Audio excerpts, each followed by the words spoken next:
Officer Singleton, I'll remind you that you're still under oath. Please come up and have a seat.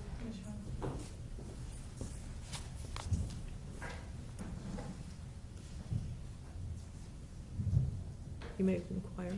Okay, good afternoon, officer. We had left you after you had set the setting for Officer Serino and Mr. Martin and Ms. Green getting ready to listen to the 911 call, the Lauer 911 call. You remember that testimony? Yes, I remember. And again, just tell us about how far away you were from that event. Closer than I am to his desk right now. Okay. I think you said on earlier testimony about 8 or 10 feet. I believe it's 8 or 10 feet. Let me, if I might approach the witness, if I ask her to stop me at about the distance. Hey, about right there. Okay, so you're sitting there, and then Officer Serino's desk would be about here? That's where they're sitting, yes. Okay. You weren't actually part of the conversation, though, were you? No. You sort of observing it from afar or from 10 feet away? Yes, I didn't feel like I should be too close to him. He needed his space. Okay, but you were listening? Yes. And do you recall what it was that you heard Officer Serino ask Mr. Martin after playing the Lauer 911 call? If he recognized the voice. Okay. Again, do you have the exact words, or you remember? I don't know if those were exact words, but that was the question, if he had recognized the voice. Okay, and Mr. Martin's response? Was that it was not his son. I think earlier you said that he actually put his head down or something? Yes, and he was crying, and he was sad. He had his head down, and he was wiping his face with tissues. His girlfriend was behind him, trying to comfort him. She was kind of rubbing his shoulder some. Presuming that was Brandy Green, I believe that's who it was. Okay, did she say anything about whose voice she thought it was on the tape? I don't recall hearing her say anything. But again, Mr. Martin's words were? That was not his son's voice. Nothing further on. Good afternoon again, Officer Singleton. You recall actually Tracy Martin saying that was not his voice, that it's not his son's voice? Yes. Okay.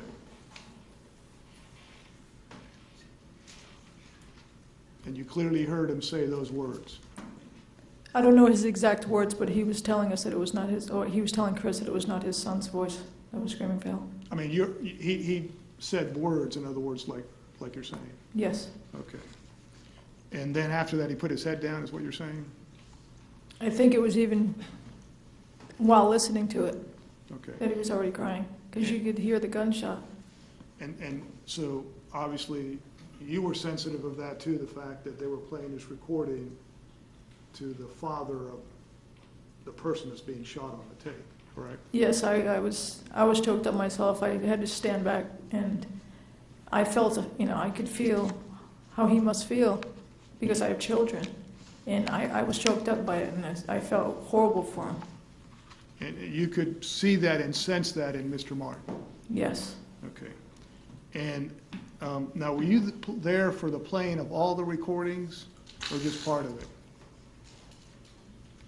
I don't know if there was more recordings. That really stuck out in my mind, because I remember feeling so awful for him that he would have to hear that. So as far as you can recall, the only one you recall is the one where they were playing the recording of the screams, but also the shooting of Yes. Mr. Martin's son. Yes, and that's why it stood out in my mind. And what stood out in your mind is the pain that father must have been going through at the time.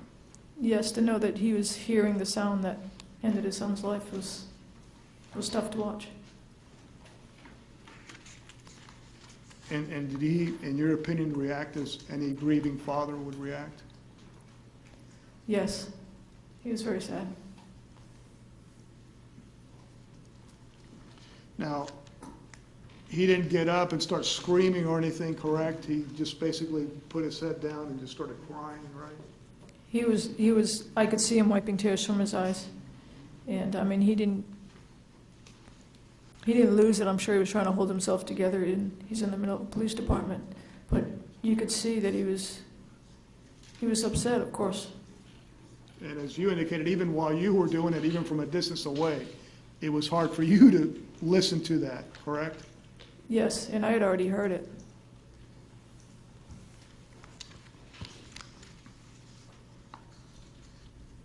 and I think you've already stated, you felt awful for him, correct? I can't imagine having to go through that because I have children, and I couldn't imagine.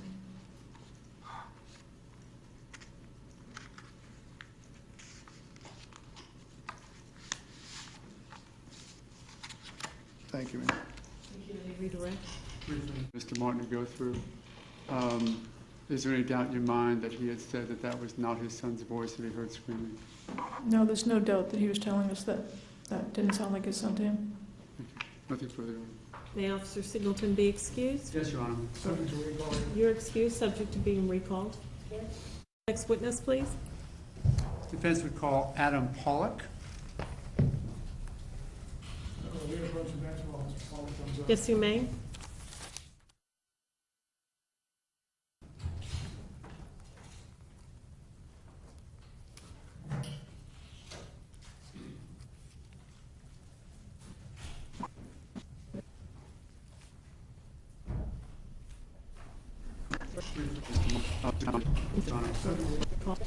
You solemnly swear or affirm that the testimony you give will be the truth, the whole truth, and nothing but the truth, so help you God? Yes, I do.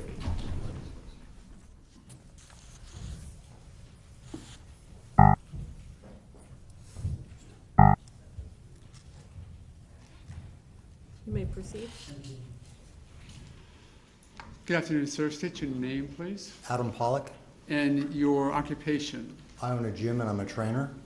Okay, tell me how long you've been involved in, when you say owning a gym, how long have you owned a gym? I've owned my gym right now for over 14 years. And what's the name of it? Cocapelli's Gym? Here in Seminole County? Yes. And let's talk a bit about your background and how you got into owning a gym. So maybe we'll go backwards in time. You've owned that Sure. gym for about 14 years? Mm-hmm. And how about, need to say either yes Yes. or no, just so the court reporter, I can understand it, but we need to get it on record. So let's go back before you owned the gym. Were you involved in training or like activities? Absolutely. And tell me, if you would, what your first experience was in this area that you've taken on as your career.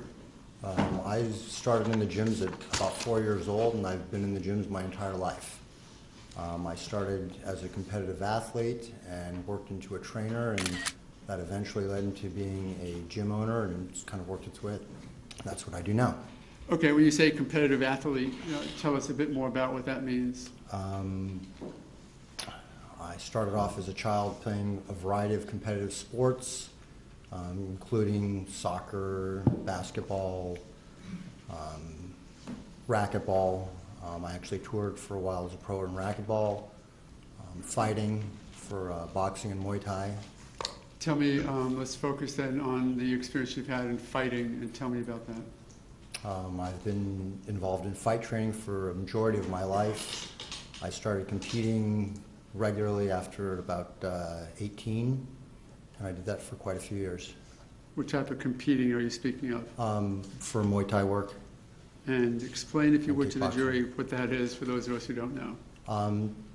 Very much like boxing, but it's another ring sport like boxing. But with Muay Thai, you're allowed to punch, kick, knee, elbow, clinch. You can hold and hit. Is that, I guess, closer to what we might call kickboxing? Yes, And you competed in that correct. for how many years? I don't know exactly, quite a few. Okay. During that time, what other training did you do, or how else did you involve yourself in this industry? I've been around weight training my whole life.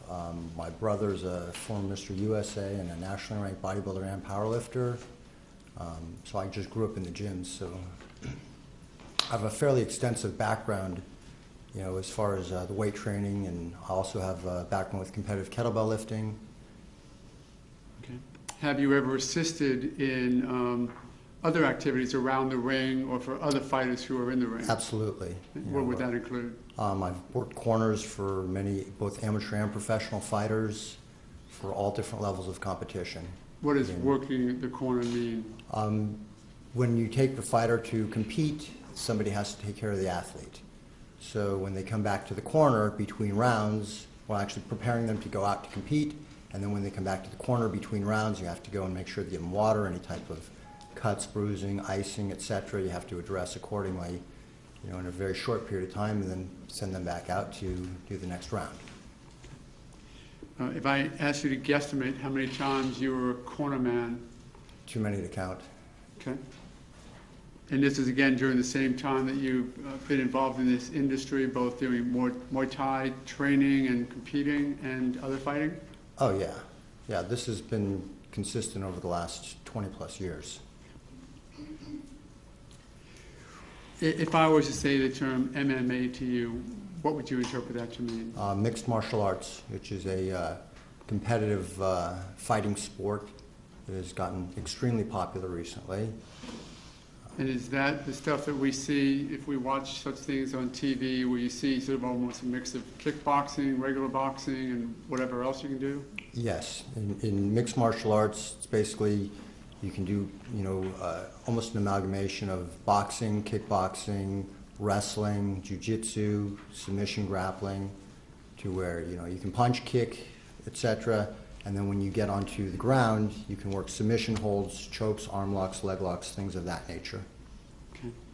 And so within the context of MMA, there are a lot of different disciplines, or are there many different disciplines that can be folded into MMA? Absolutely. Some of them would be traditional boxing and, as you said, wrestling. Correct. And then some of the more unique ones like Muay Thai. Absolutely. The beauty of a mixed sport is that you can have different attributes where somebody can be extremely good at one attribute and not very good at another and still be able to do well in a mixed type of environment. And the MMA, by definition, allows for many different disciplines and your strengths and weaknesses in those different disciplines to come to the forefront in the ring, right? Correct. Are there, within that context of MMA, are there particular moves or holds that are sort of identified or universal? Yes. Okay. I'm sure there's probably 1,000. Well, I'm going to focus you quite on, a few. Okay. I'm going to focus you on one until you can explain that. Do you know what the term ground and pound means? Yes. Have you ever used that maneuver before I have you explain it? As far as, have I had to use it personally? I guess, yeah. Well, I didn't, when I was actively competing, I didn't compete in mixed martial arts myself. Gotcha. I have trained quite a few others and who have competed in mixed martial arts at, extremely high levels. Okay. What is a ground and pound? Basically, for a ground and pound, what you're going to be doing is taking an opponent, putting them on the ground, controlling them, so you're going to be mounted on top of them. Let's take that a little bit slow. When you say get an opponent on the ground, I'm presuming that they're just not going to say yes if you ask them. So what do you mean? Absolutely not. So how do you, in a fight situation, how do you get the opponent on the ground? Well, you're going to have some means of taking them to the ground, where first you get them on the ground. Once you get them on the ground, then you're going to go and keep them on the ground. And then while you're keeping them on the ground, then you'll go and start striking them from the top downwards. In mixed martial arts, is there an art to the idea of getting in the first punch or the first blow to take control of a match? Absolutely. And tell the jury about that. As far as the art to Well, doing how do you that? do it? What do you do? And why do you do it? Well, obviously, the reason you're going to do that is to control what's going on with your opponent. So if you're effective with the first blow, that can potentially end the fight immediately. In mixed martial arts matches, are there referees? Absolutely. Are there times? Do they last a certain? Absolutely. And how does a fight begin in mixed martial arts? They begin standing up, where you'll have, nowadays you have a cage, it's very popular, is the UFC is the octagon, and you'll have opponents on either side, and then referee will stand in the middle, the bell will sound, and then they'll come out and they'll fight. So there's a bell that documents that the round has begun? Correct. Is that such that both opponents would know that? Correct. Okay, so now let's talk about the attempt to gain the upper hand, I guess you said, in the first blow or the first punch. I may have interrupted you, or you were explaining that. Well, rephrase the question, please. Okay. What is the benefit of trying to get in the first blow or the first punch on your opponent? Well, if you're effective with it, that's going to go and put you into a much stronger position over your opponent. On occasion, do those first blows put you in a position where you can get the opponent on the ground? On occasion, those first blows end a fight. I was talking again about ground and pound. Once you get the opponent on the floor, you said you mount them. Explain to the jury what you mean by that. Okay, in positioning, if you have an individual ends up on the bottom, well, if you end up on the ground, you're going to end up in one of two positions, either on the top or on the bottom. If you end up in the bottom, you'll have somebody above you, and depending on what position they're in, they'll be either more or less advantageous for the next movement that they're going to have to make. A mounted position would be something where if a person is lying, say, flat on their back, the person above them would have their legs above the other person's hips. So sitting across the waist, chest, as opposed to what's considered the guard position, where the person on the top would be between the individual's legs. Okay. At the risk of personal injury, I'm going to ask the court to allow you to step down from the stand to give me an example of a mounted position. Okay. How do you stop an MMA fight if you need to? How do you stop him? Yes. Well, the way you stop an MMA fight, if you're the one who's losing, is you can tap. You can say, I quit. You can turn away where you face the other direction. Keep all of that in mind as we go through this, okay? Tell me where you want me as far as I want you to show the jury what a mounted position is, as you being on top and me being on the bottom. Okay, so we'll have you just simply lay down. We'll have you on your back. And it might be helpful for them if you're sideways. Okay. So that's fine. So a mounted position, I would be in a position much like this.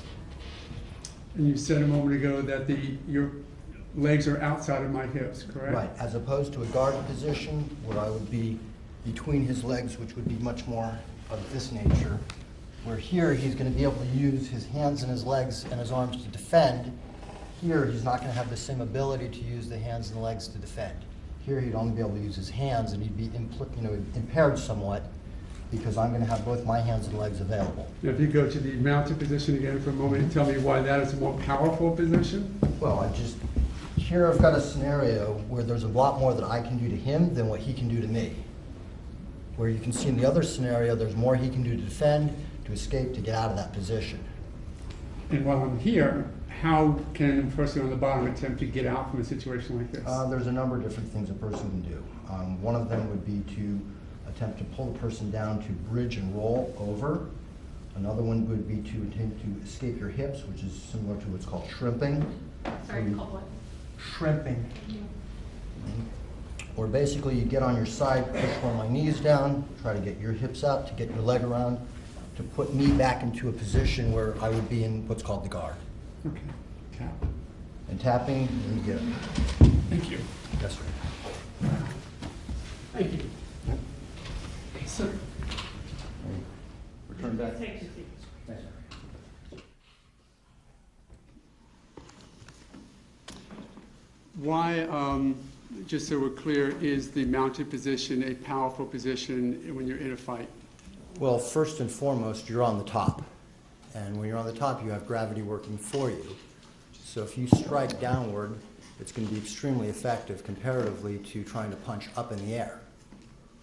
With the concept that you mentioned a moment ago, what I could do on the bottom of shrimping, is that a way of, in layman's vernacular, just sort of trying to move myself away and throw you off balance? Correct. And if I can, in doing that, can I then get your legs up at least momentarily, or get you off balance? Oh, yes, absolutely, if you do it well. Is there a benefit to me trying to simply push myself back this way, away from you, in effect bringing your legs from over my hips to at them or even under them? Absolutely. And tell me about that. Well, if the person who's on the bottom can get into a position from, instead of being mounted, into it's called the guard position. Then instead of just having the hands to attempt to defend, they can have the hands and legs to help to defend. And that would also expose the hips, correct, if you would be able to accomplish that? What do you mean by expose the hips? You would get the person on top mounted, you have them further down your legs and not on top of your hips? Correct. Because when on top of the hips, what can the person on the bottom do? Same, they're still mounted. If the person is on the hips or above, it's still mounted. You're not out of the mounted position until the person's actually between your legs.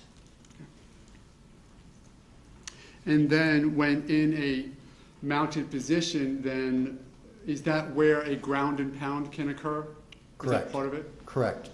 So then explain exactly what a ground and pound is. Well, if you've got somebody who's controlled and they're kind of stuck, they're to a certain extent quasi-helpless. I mean, there are things that can be done from the bottom, but it's going to require a bit more skill versus someone who doesn't have the skill. Generally, if somebody has the skill to put somebody else on the bottom, they usually have the skill to keep them there. Not always, especially with, accomplished athletes. At that point, you're talking about equally trained fighters, Correct. correct? One who knows enough on how to get somebody in a mounted position and the other one knowing, because they're in the ring, how to maybe get out of it. Correct.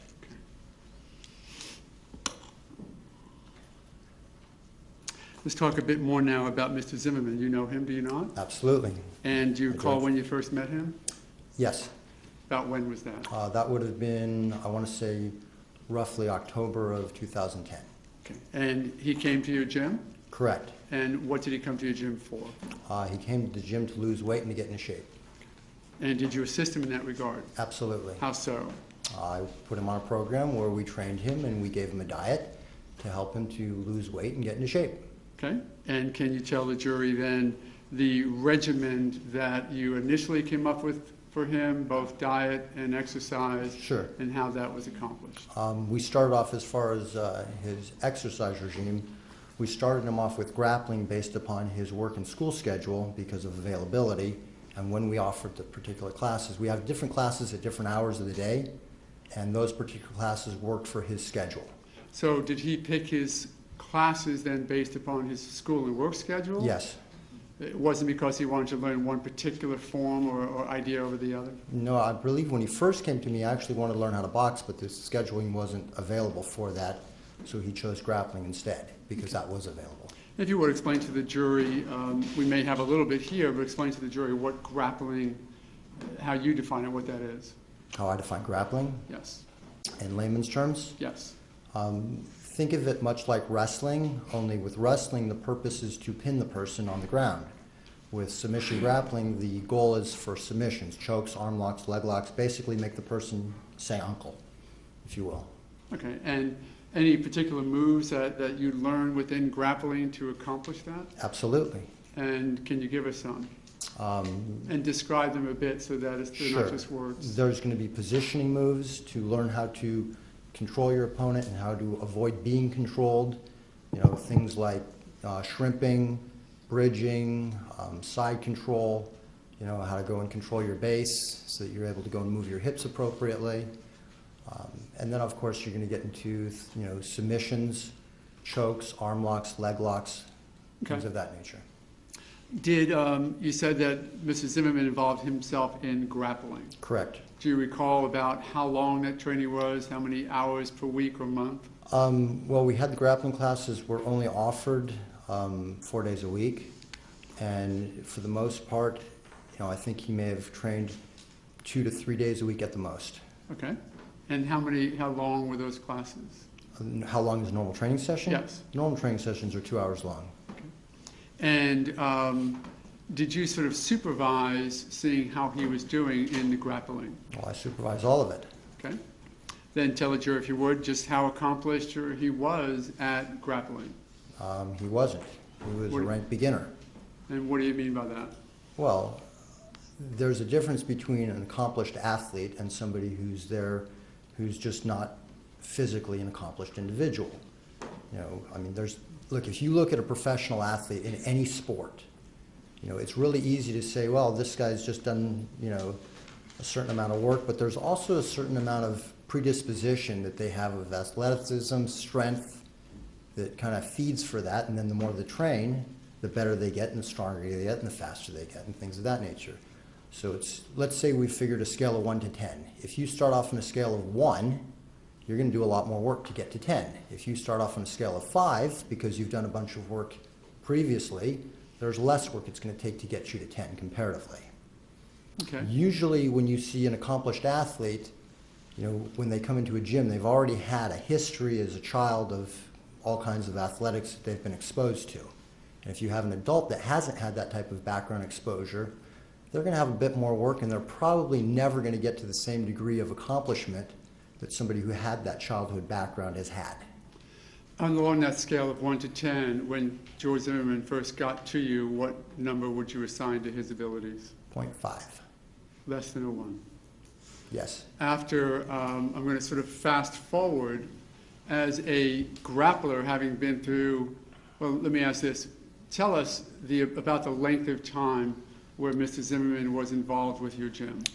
George actually trained, once I looked up the information, it was just under a year, or actually about a year, that he was actually, you know, part of the gym as far as training goes. Okay. And of that, he had some time that he had put his membership on hold because of his schedule and whatnot. Okay. For future purposes, and to keep the record clear, I know that you may call him by his first name, but we're going to use first and last name. Yes, sir. George Zimmerman, if you would, just so we keep it very clear. Yes, sir. He was there for about a year minus a few months of hiatus, did you say? Yes. During that time, then, I understand that he did some grappling, correct? Correct. And he did some other type of training? Boxing training. Okay. Anything else? He would occasionally come in to use the facility on his own. So let's talk about boxing. He came to you, I think you said a 0.5. Correct. And when he, do you remember when he left, approximately? When he left? When he stopped coming to the gym? Well, after the incident. Okay. In the months prior to the incident, presumably that happened in February of 2012, was he coming then, or was that when he was on hiatus? That's when he was on hiatus.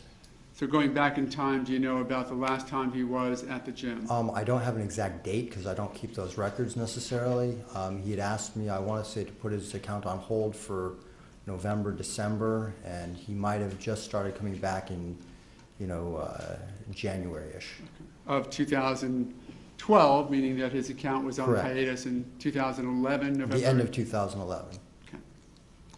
So during that approximate year, give or take a few months that he was involved with your facility in grappling, did he got from a 0.5 to what rating would you give him on your scale? Maybe a 1? And why Maybe so little 1.5? progress? Well, it's not that he made such little progress, it's a tremendous amount of work. It's really easy to get the concept that somebody joins up to Gold's Gym and then are automatically a professional bodybuilder, or if somebody joins up to a fight gym, they're a world champion fighter. It just doesn't work that way. It's a tremendous amount of work, it takes a lot of dedication, a lot of athleticism. And did he simply not put that level of work into it? No, he was very diligent, very coachable, very pleasant to work with. There's just a certain strength level and athleticism, and it takes a tremendous amount of time to develop that. And he didn't have that history and background of childhood athletics that helps to create that.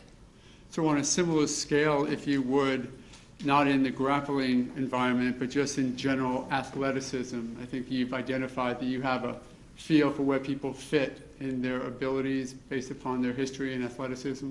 Mm-hmm. On a scale of 1 to 10, where would Mr. Zimmerman fit? Like I said, about a 1. Generally in his overall athleticism as well? Well, as far as what I'm looking at in the gym, yes. Mm-hmm.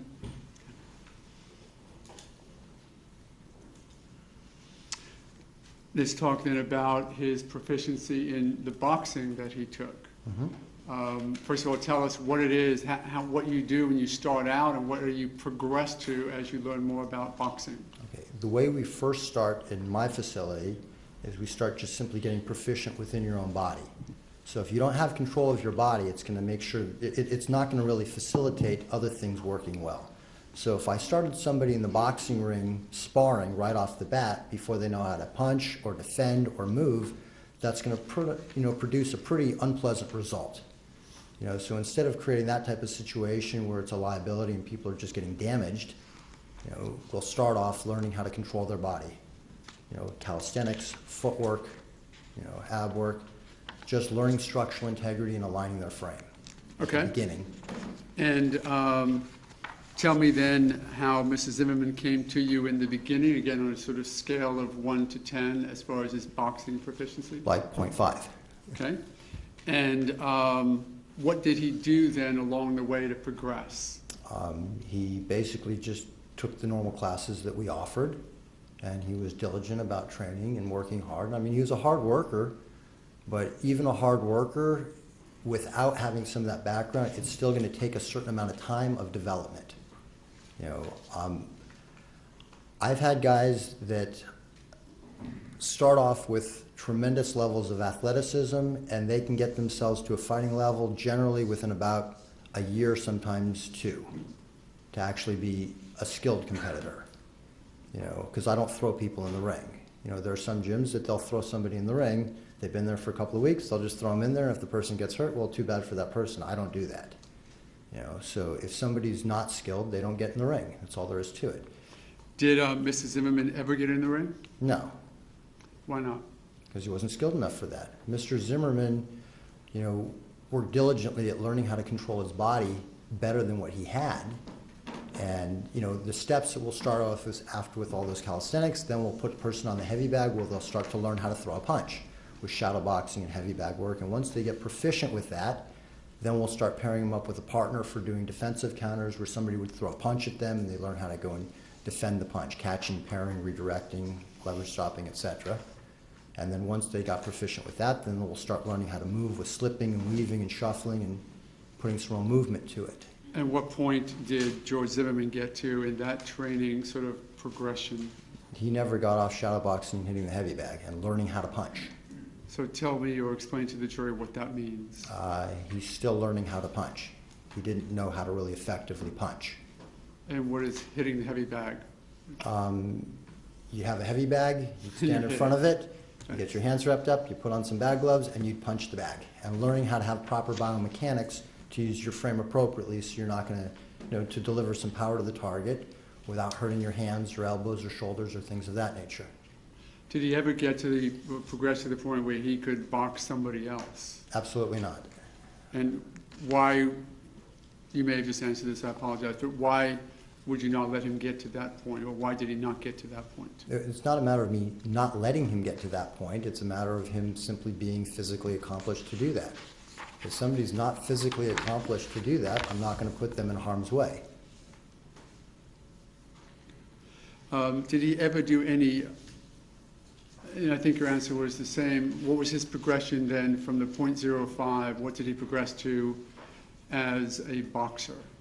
Well, he never got off of learning how to punch, so not very far. I mean, he improved his physicalness considerably, where he lost a lot of weight because of the diet and the exercise, but regardless of body weight, there's a matter of athleticism, and you can lose all kinds of weight and still not have the athleticism to be ready to climb into the boxing ring with an opponent.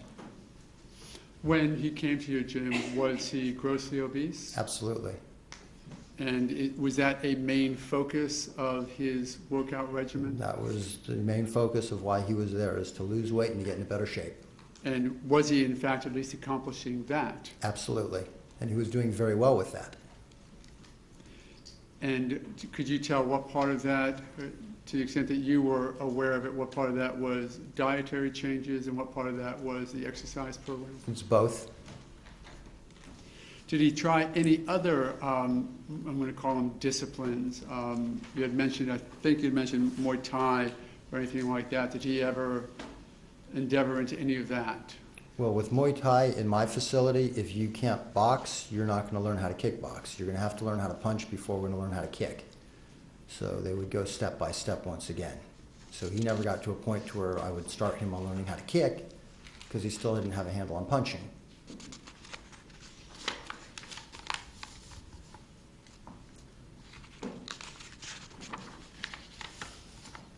any other progressions in his training while he was at your gym that we've not talked about? I'm not sure I understand. Anything else that, we've talked about him, a little bit of grappling and boxing, and you gave us, I think, your indication as to how much he had progressed. I'm just curious if there's anything else that I've not asked you about as far as what he learned there or what he progressed in. You know, that's what he was working off of. You know, those were the forms of exercise that he was engaging with. He did do a little bit of, you know, weight training on his own, because we've got a facility where it's available for that, but that was not a consistent, frequent thing. And in your corner work, I presume that you've seen people getting injured in fights, correct? Absolutely. Almost every time? No, depending on the skill set of the athlete that's out there. I've had athletes get out there to fight and never even get hit and knock their opponent right out. I've had other guys that come back to the corner and that eye is swelled completely shut. You had an opportunity to see Mr. Zimmerman shortly after the altercation with Mr. Martin, correct? Yes. Can you tell the jury when that was? I don't know the exact date, but I would say it was within a couple of days after the incident. And describe him, if you would, if you noticed what he looked like. He had black eyes, his nose was scraped up, he had some bandages on his head, and that as far as the obvious, you know, physical bruising that he had. He looked emotionally traumatized. Have you seen that in fighters that you've worked with? I've seen that in people, and generally not in fighters after, you know, after they've been competing for a while. A little bit different. He had the look of a human being who had been through an extremely traumatic experience and was traumatized from it. Almost like a state of shock that was continuing.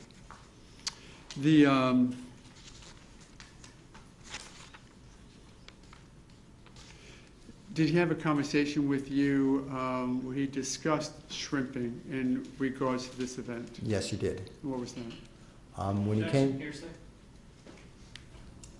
Please approach.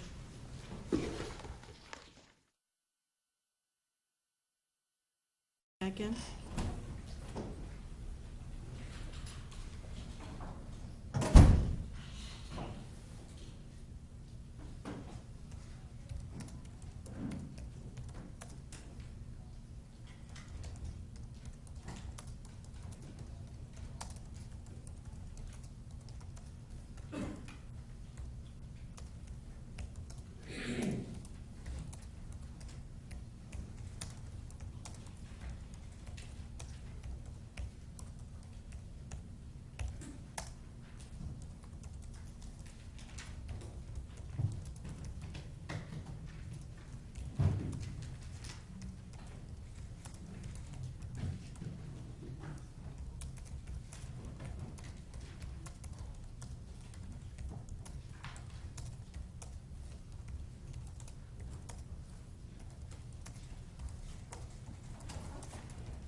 Please be seated.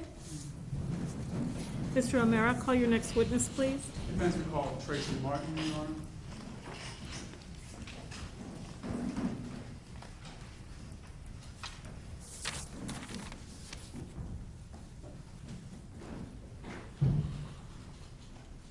Do you solemnly swear or affirm that the testimony you give will be the truth, the whole truth, and nothing but the truth, so help you God? I do.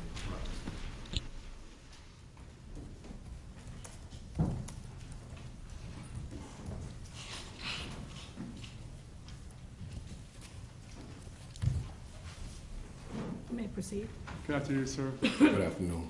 State your name, please. Tracy Benjamin Martin. And, of course, you're Trayvon Martin's father. Yes, You've been here for the testimony throughout the trial, correct? correct.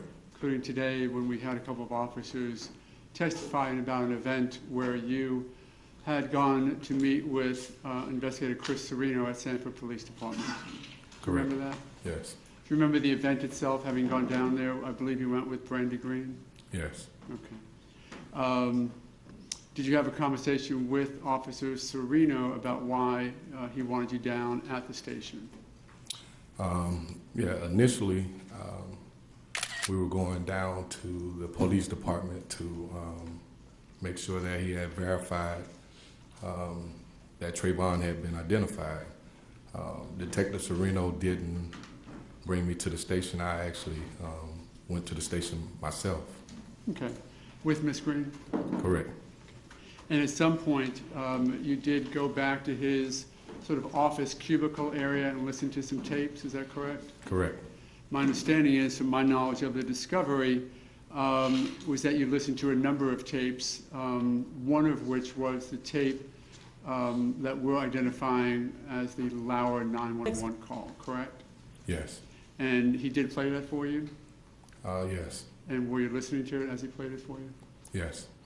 Understand that it was difficult to listen to. It included the shot that ended your son's life, correct? Yes.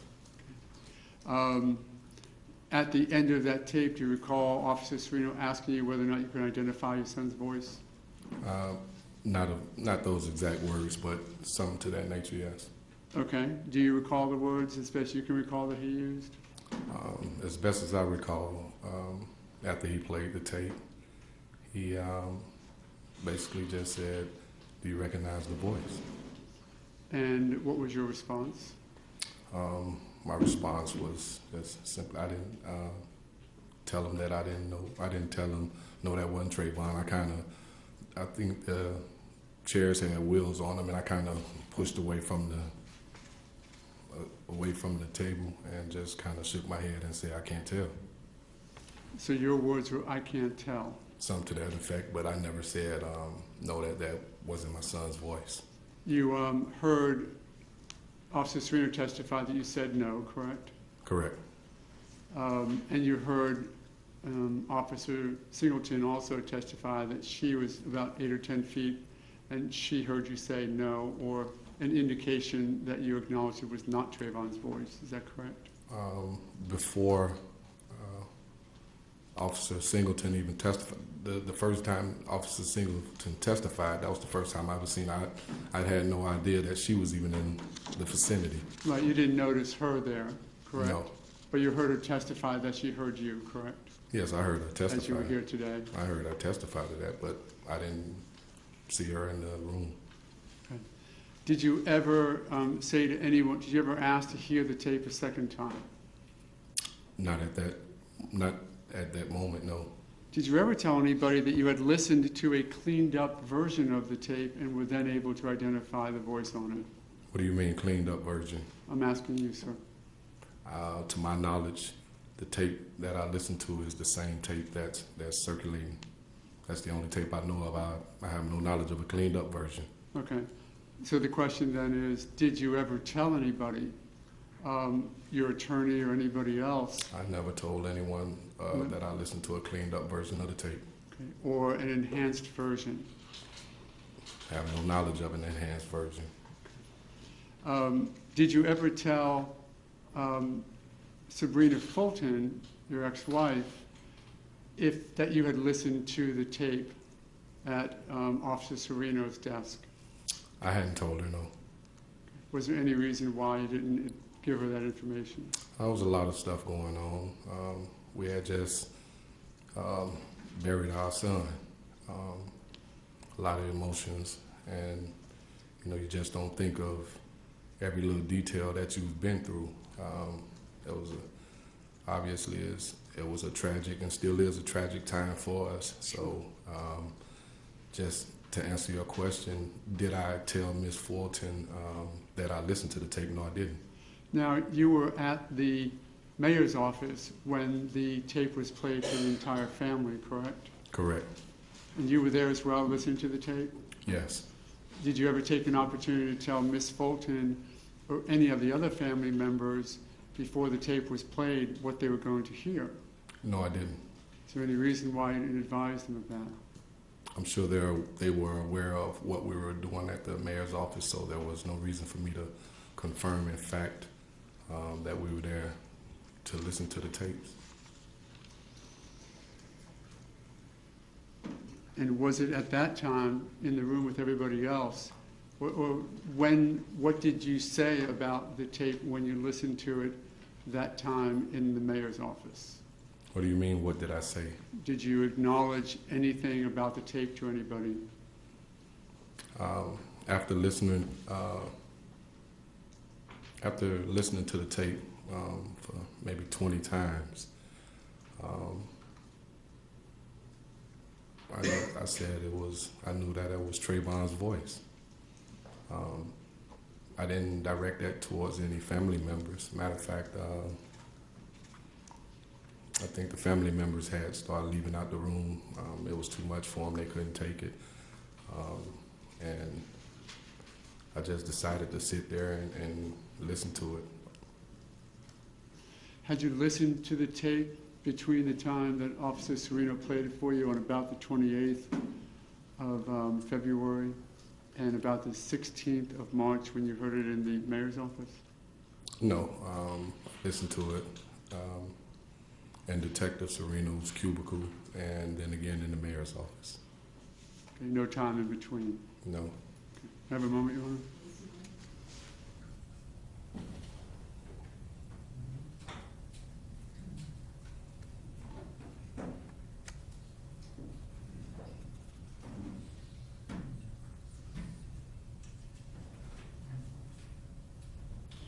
Thank you, Your Honor, for the question. Thank you. Cross?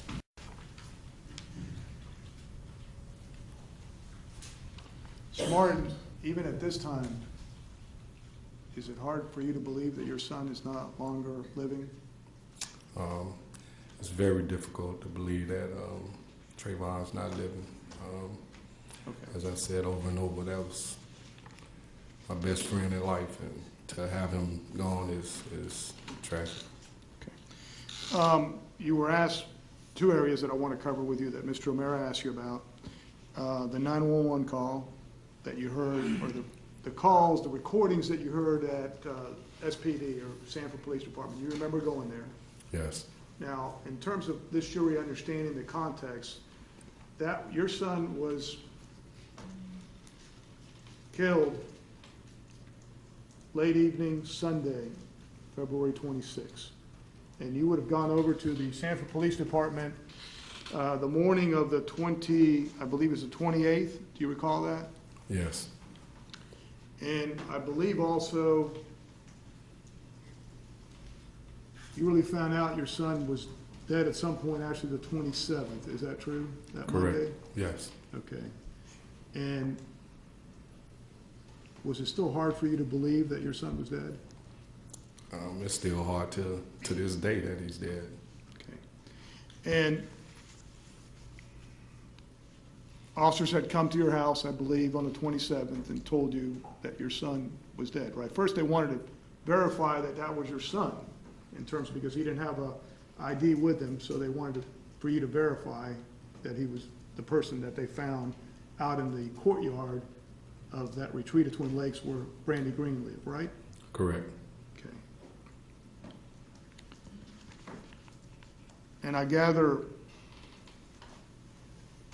you went and got a picture of your son just to show them who your son was, or did they show you a picture of the person that at that time was just described as an unknown person out of the courtyard?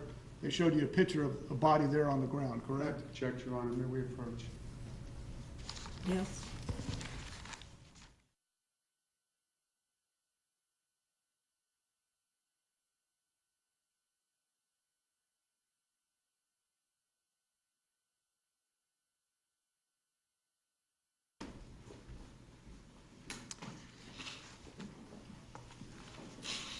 All right, proceed, Your Honor.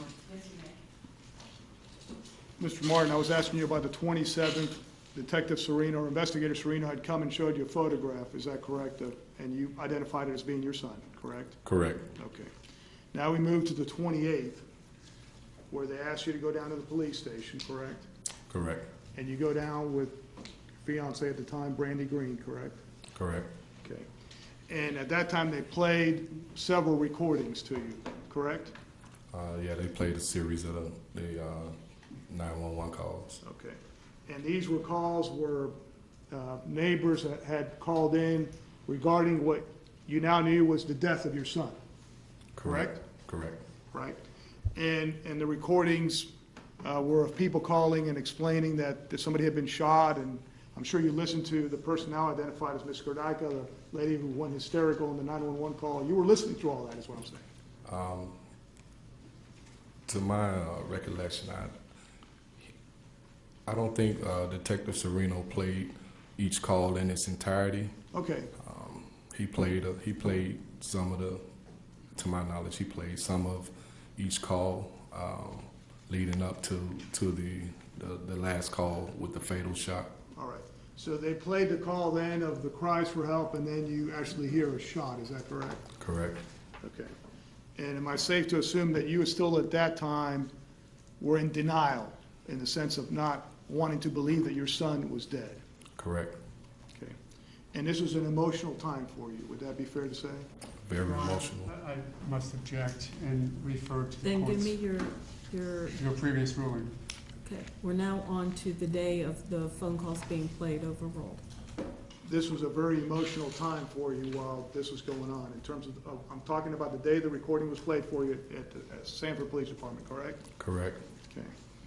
And you listened to the recording, and as you stated, described to the jury, you pulled your chair back in disbelief that you were actually listening to voices for help and also, more importantly, also a shot.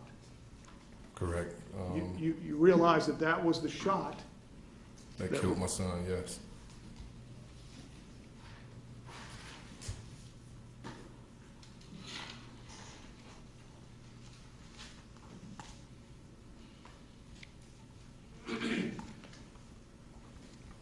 Did you really know what to do at that point? No, my world was from that point until today, my world has just been turned upside down. And let's focus on that day.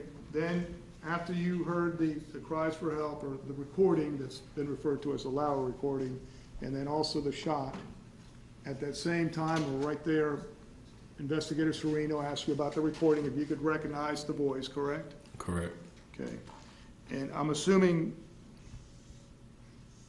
that was difficult for you to Thank even you. contemplate Thank you. identifying or not identifying the voice, is that correct? Correct. Okay. And as best you could, you attempted to answer Investigator Sereno, is that true? Yes. Okay. Now, as was pointed out, there was a lot of commotion in that recording, wasn't there? The yells for help, the person calling, and then most importantly, the shot too. How, Yeah. in terms of your mind, what was going through your mind, can you describe through your jury what was going through your mind when you were listening to that? Basically what I was listening to, I was listening to my son's last cry for help. I was listening to his life being taken. And I was trying to come to grips that Trayvon was here no more. It was just tough.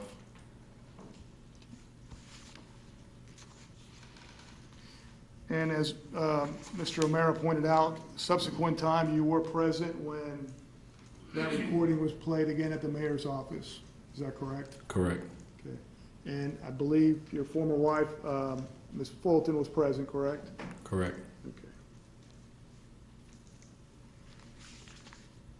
And I think you said you wanted to listen to it. Did you listen to that recording and then other recordings at that time too? I can't remember. I can't remember if it was all of the 911 calls or was it just that last 911 call. But I do remember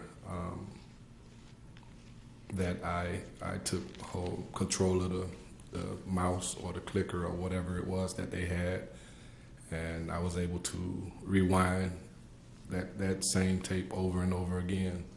Do you want to, I guess, hear your son's voice over and over? Did that bring you any comfort, I guess, is what I'm trying to ask. Object again and Same relevancy objection as before in court ruled on. Overruled. May I have the question read back for further argument? There's No, I'll be glad to rephrase the question. Okay, thank you. You were playing that recording over and over. Did you were still dealing with this? Yes, His I was- death? Yes, Now, it was sometime in March. It was later. It wasn't like days later. You were still having to deal with his death? correct. Okay. And you played it, you said, did you actually write down 1, 2, 3, 4, 5, or you're estimating you played it at least 20 times? I'm estimating that I played it maybe 20 times. Okay. And you played it over and over. Why? Were you trying to deal with this, or why were you doing that? Wasn't as much as I was trying to deal with it.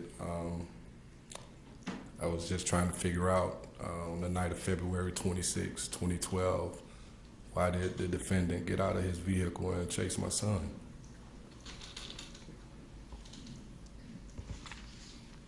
And you weren't there when it happened, correct? Correct. And this recording, I guess, is one of the last things in terms of hearing the voice and the shot. You were trying to, as best you can, figure out what happened or why it happened. Yes. Thank you, sir. No further questions. Can you redirect? Yes. Do you believe that the police lied when the two officers said that you said no about it being your son?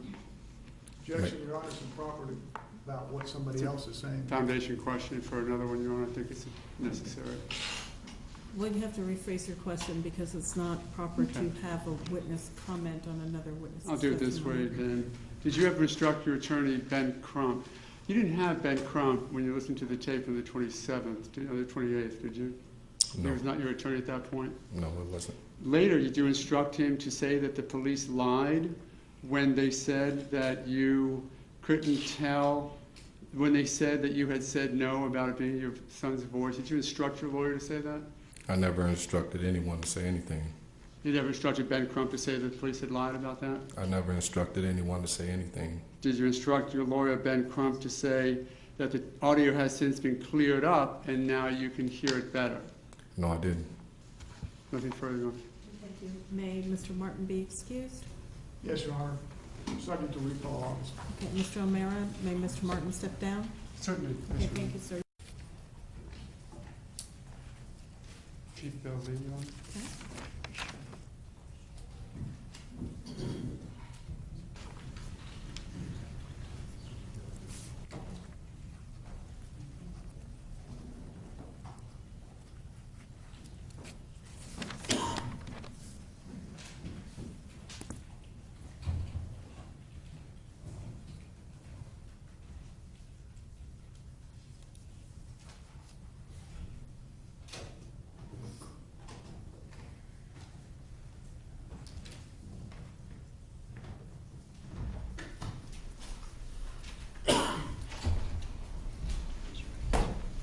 You solemnly swear or affirm that the testimony you give will be the truth, the whole truth, and nothing but the truth, so help you God? Yes, ma'am, I do.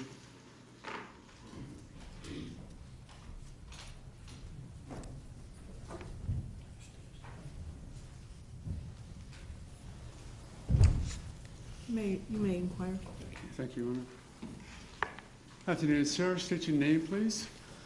My name is Billy Ray Lee, Jr. And on February 26, 2012, what was your occupation? I was the chief of police for the city of Sanford. You're no longer in that position? No, sir. When did that end? June 22nd, 2013. 2012, I'm sorry. Thank you. Were you then chief of police during the initial investigation stages of the case that brings us here today, State versus George Zimmerman? Yes, sir. If you would, just tell the jury a little bit about your background in law enforcement. I have 30 years of law enforcement experience. I started at the Seminole County Sheriff's Office as a road patrol deputy in 1982. I was promoted through the ranks to the position of captain. I retired in 2009 at that rank of captain in charge of our Special Operations Division and Emergency Services Division. 9 years of that experience was in investigations, 5 years as an Okay. investigator, 4 as a supervisor.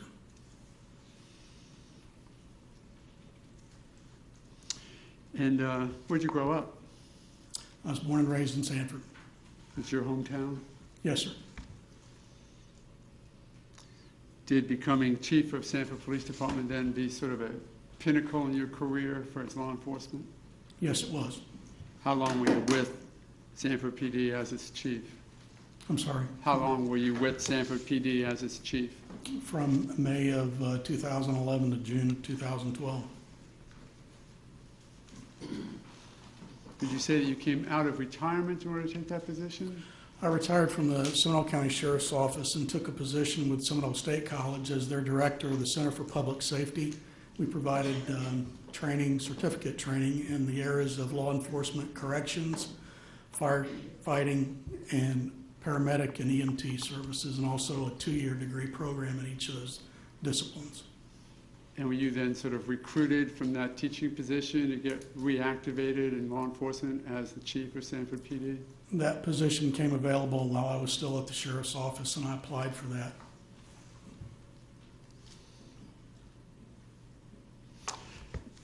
Particular to the this case then, I presume that you were you hands-on or were you just in a supervisory role over the investigation with the George Zimmerman case? I was in a supervisory or administrative role at the police department. But did you have particular focus on this case as well as time went on from February 26th during the time that you still had involvement in the case? Yes, sir. Okay. Did that also include the playing of a 911 call for the Martin family members? Were you aware of that decision? And I want to focus you at this point, simply were you aware that that decision had been made, that the tape was going to be played for the Martin family? My recommendation was that the 911... I want to be careful a little bit. That's why I focused the question. I don't want to spend a lot of time dealing with the decision to play the tape. I want to focus once that decision was made, we'll talk about then that point forward. So you are aware, were you not, that a decision was made that the tape would be released to be played to the Martin family. Is that Yes. correct? Okay. Once that decision had been made, I want to focus you on the way that the recording was played for the Martin family, okay? Yes, sir. So, generally speaking, with your experience in law enforcement, within the context of what we will call lineups, or whether that be a visual lineup or an audio lineup, what are the best practices as to how to handle lineups generally? Generally, just as in, for example, a photo lineup, you would show that photo array or that piece of evidence to a potential witness in a case individually. Okay. And what is the purpose of doing it individually rather than in a group? So their decision is not influenced. One from the other? One witness influencing another witness? Yes, sir. So if, in fact, you were showing, as an example, a photo lineup to this jury and asked if they could pick out me, would you do it as a group, as a jury, or would you do it individually, one juror at a time? You should do it individually. And the purpose of doing it individually as opposed to a group? So their identification would not be influenced by others' Is that response. a similar process then to what would be done with an audio lineup? Should be, yes, sir. And an audio lineup, similar to a photo lineup, is just having somebody listen to a piece of evidence to see if they can identify anything in that piece of evidence? Yes, sir. And that was what was going to happen in this case once the decision was made to play to the Martin family, correct? That it was going to be played for them? it was my understanding that one member of their family had already listened to that tape. You know, again, my recommendation, Right, we're going to talk, I want to talk about your recommendation as to anything other than, once the decision was made, what was your recommendation as to how the tape should be played for the family members? it should be played individually.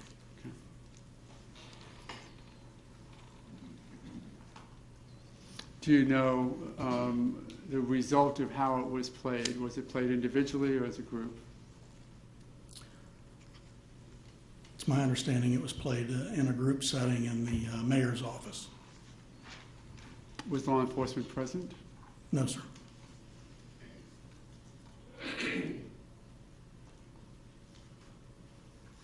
In your years of experience, how is that normally an event that would be handled by law enforcement? Yes, sir. May I have a moment, Your Honor?